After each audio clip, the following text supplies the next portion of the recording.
假如开局负债100万，游戏会是什么样呢？我旭日梦原本呢是皇朝范思言时手下的管账，日复一日，年复一年，终于有一天呢，皇朝决定要给我交社保，签署劳务派遣合同了。我兴奋地把身份信息给了他。之后呢，作为集团第一个交社保的员工，黄老板还给我拍了很多照片留念，相信要不了多久就能够升职加薪，位极人臣，迎娶明珠，名扬天下了。第二天，我收到了一条借债成功的短信，您的账户余额负999980元。仔细一看，我的钱全部划给了大旗起义基金会，我还备注了一句无偿捐赠。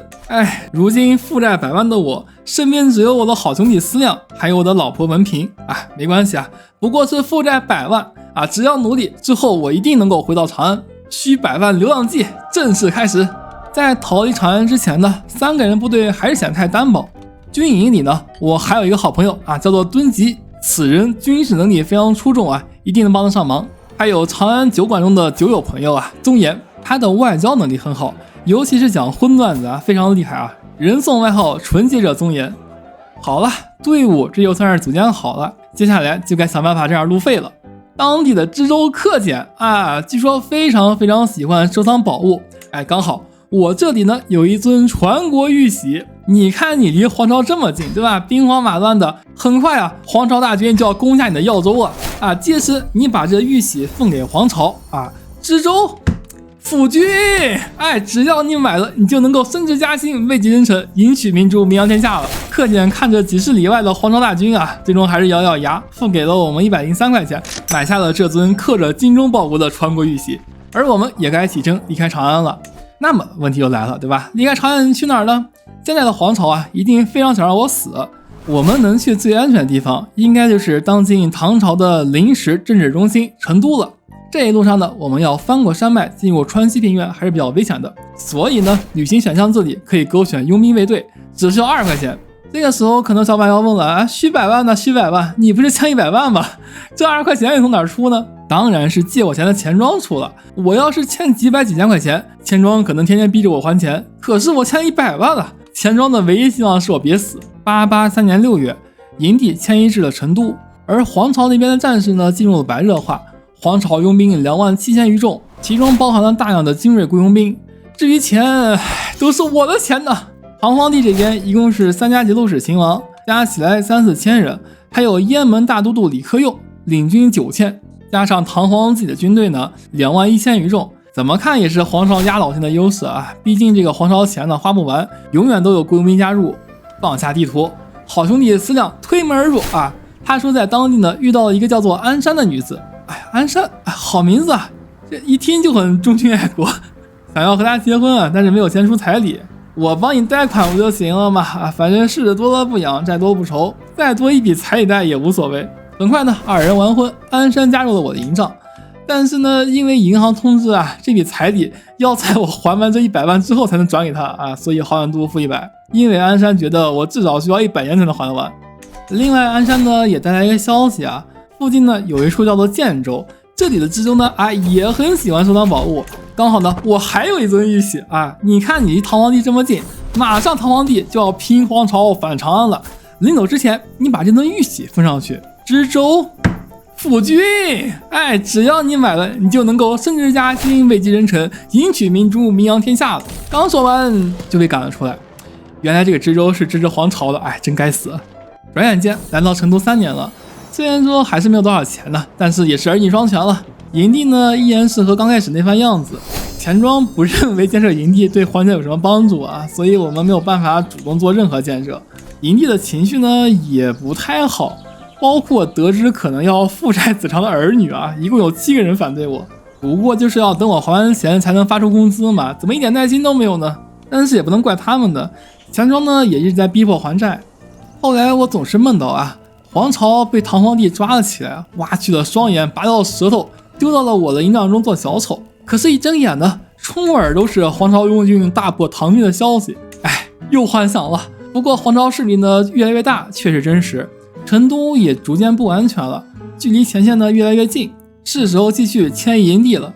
这次我们转进广州，自蜀赴粤，于千山涉万水，路漫漫兮险阻多，跋涉数月方可达。舟行与徒步相见，劳顿与瘴气常伴。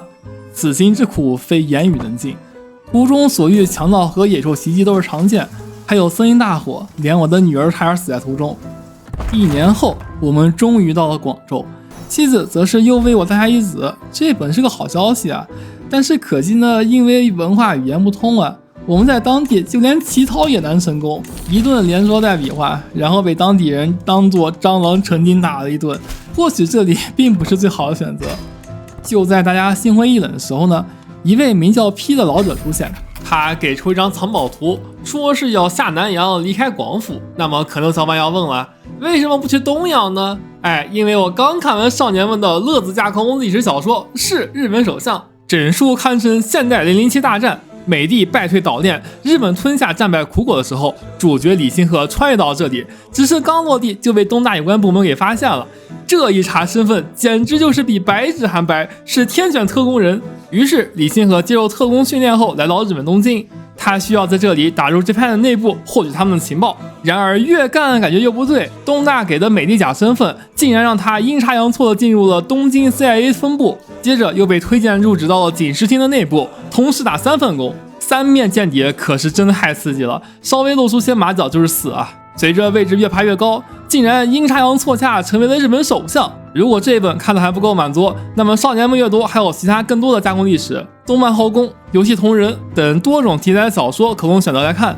话说回来，这次要下南洋的藏宝图任务呢，这确实是个好机会，只是这个目的地啊，听着不太像南洋地名。阿马斯特里斯位于帕夫拉格利亚，算了，能逃离这里就好。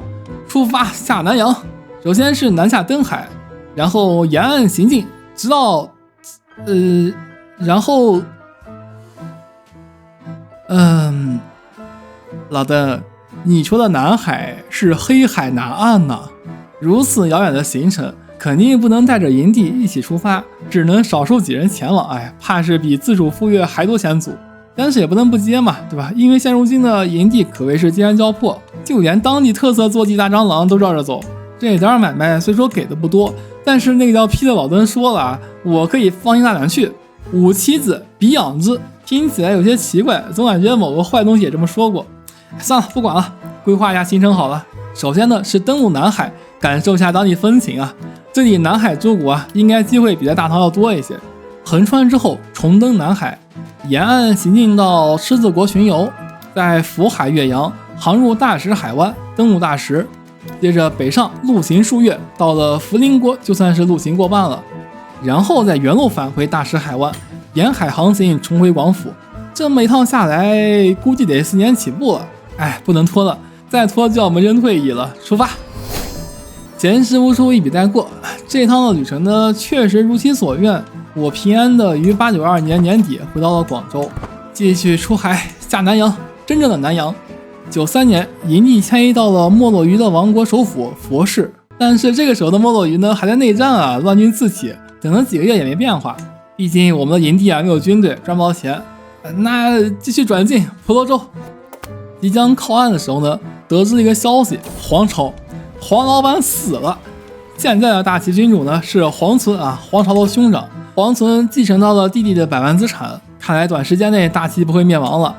而大唐呢，现在正在经历一场全国性的叛乱啊，乱军得到了16方诸侯的支持啊，高达24000人军队。唐皇帝这边是12方诸侯，共计18000人啊，大唐真是命运多舛呢。之后的我们呢，就一直混迹于南洋啊，这么过去了6、7年，直到910年啊，当地的真腊国王派给了我们一项非常有趣的任务。真腊王国当下土匪猖獗，官员放贷，民不聊生，只要我们能够恢复秩序，就能得到一大笔钱。在四处走寻访问后得知啊，这一切都是有原因的，都是因为真腊国王重敛横财，贪婪奢靡，残暴不仁。反正我是这么认为的啊。这次任务在国王卫队协助下，我连面都没有出，就成功打压了王国各地平民，维护了暴政官员与各地的土匪。官员们无不感激涕零啊，纷纷上书赞扬啊，许百万能力品行皆优。国王一听啊，对我的好感度也蹭蹭的涨。现在呢，国王也信任我了，官员更是一边倒倾向我。那么，是时候了，夺取领地。在官员与土匪的里应外合下，一伙训练有素的伪暴民冲进了王宫，杀死了国王。这一切听着多么顺耳啊！而我呢，在贵族选举下顺理成章的成为了国王。接着在走马上任的时候呢，吃着火锅唱着歌，突然就被马匪劫了。哪有什么年近半百的老头徐仁梦啊？明明是美少女徐仁梦啊，不是美少女徐孝慧。这么一通操作下来呢，债务还是徐仁梦徐百万的，而真腊王国是徐仁梦的大女儿徐孝慧的。在举国之力的保护下，徐仁梦就此进入了隐遁状态。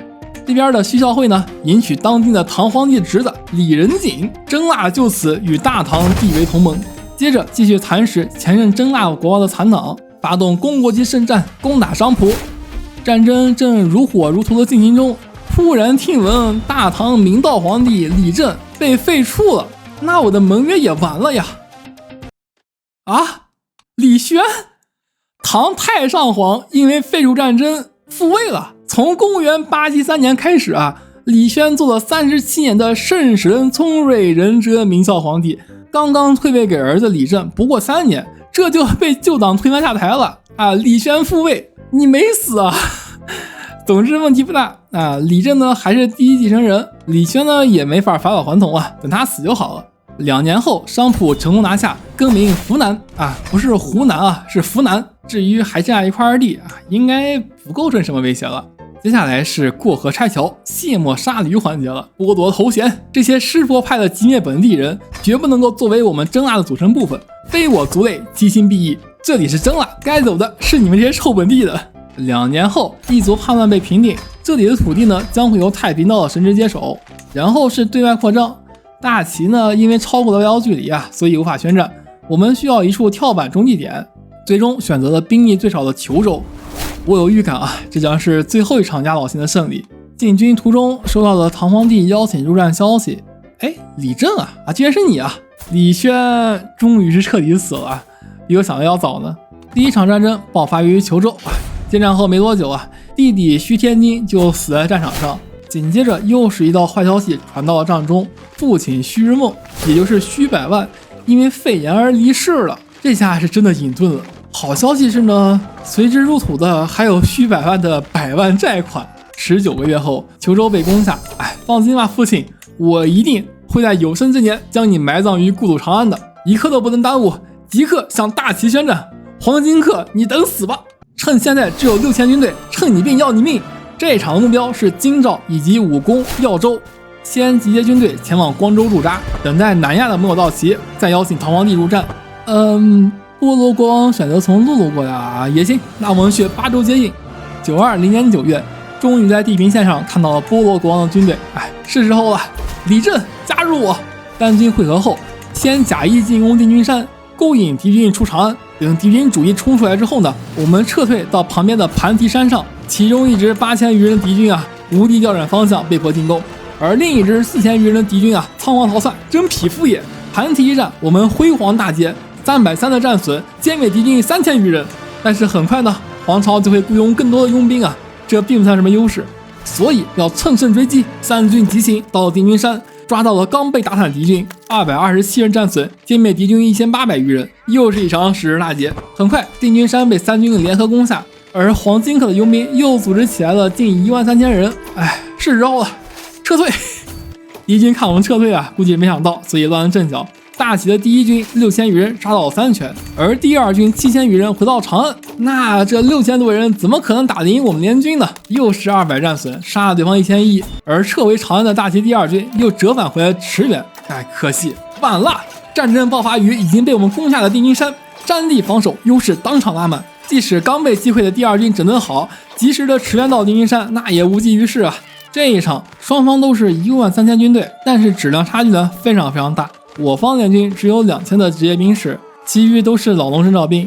而大齐呢，因为有徐百万的遗产呢，所以有着无尽的雇佣兵，其中职业兵士高达5000余人，非常的恐怖啊。我方折损800余人，大齐损失2500。没错，即使优势拉满的山地防守战，也只能杀这么多。接下来该想办法离长安更近一些了。趁敌人撤退回长安，我们进发到了秦州，固守陈仓。敌军想都没想啊，就领兵冲了进来。陈仓夹道，天兵天将来了也得折啊。这一场我方损失266，歼灭敌军3200余人。除此之外呢，还有一大好消息啊！唐皇帝派来新的援军啊，高达4000余人，正在从北方疾驰而来。而我们在南亚找到新的盟军，也在征腊补给完毕了，即将兵发长安。敌军也是学聪明了，他们放弃了继续进攻陈仓峡道，转而南下收复定军山了。那我们也南下驰援定军山。哎呀，这太过惊险了！这样啊，329.5杠331，就差1.5啊，定军山就被大齐军攻下了。届时呢，就不是山地防守了，而是山地进攻了。那我们怕是一场就要被歼灭至少一半军队。这一场我方损失1360，敌军是2927。看来大齐的军队啊死伤殆尽，军队逐渐由雇佣兵替代了。再打下去，怕是慢慢的连陈仓都守不住了。是时候结束这场战争了。出发，3军出击，直取长安。刚好我在南亚新找到了盟军赶到了，大齐军队都被吸引走了，这为我们提供了极其珍贵的时间资源。大齐军队再进入视野呢是1个月后了。至于我新找来的盟军，已经没有任何消息了。刚好长安破城了，开始强攻。很快呢，大齐军队集结完毕，唐皇的军队开始拼死抵抗啊！但是可惜啊，军队质量和大齐的雇佣兵完全不是一个量级，甚至是被全歼了。你们的牺牲是值得的。大齐皇帝黄金克在长安破城后被活捉，我们的军队呢是越打越少，而大齐的军队从刚开战的6000打到了现在的2万，而我们也至少歼灭了大齐2万军队。哎呀，太恐怖了！一切都结束了吗？至少目前是结束了。迁移首都从征腊到长安，就在一切都预备妥当，准备安葬虚人梦徐百万的时候呢，徐孝惠在长安被一伙光着膀子的征腊人袭击身亡，禁卫一拥而上，活捉了刺客。幕后的凶手呢是征腊王子。之后再继位的是徐孝惠与唐皇帝侄子李仁景的独生子徐初。几年后呢，徐初成年，为徐孝惠举办了隆重葬礼。至于葬礼结束后呢，黄金克的大齐军队重新夺回了长安，征腊也自然是回不去了。没有人知道徐初之后又经历什么事情，大抵是死了吧。徐百万家族的故事就到这里结束了。大家喜欢的话，记得3加关注。这里是徐人梦，我们下期见。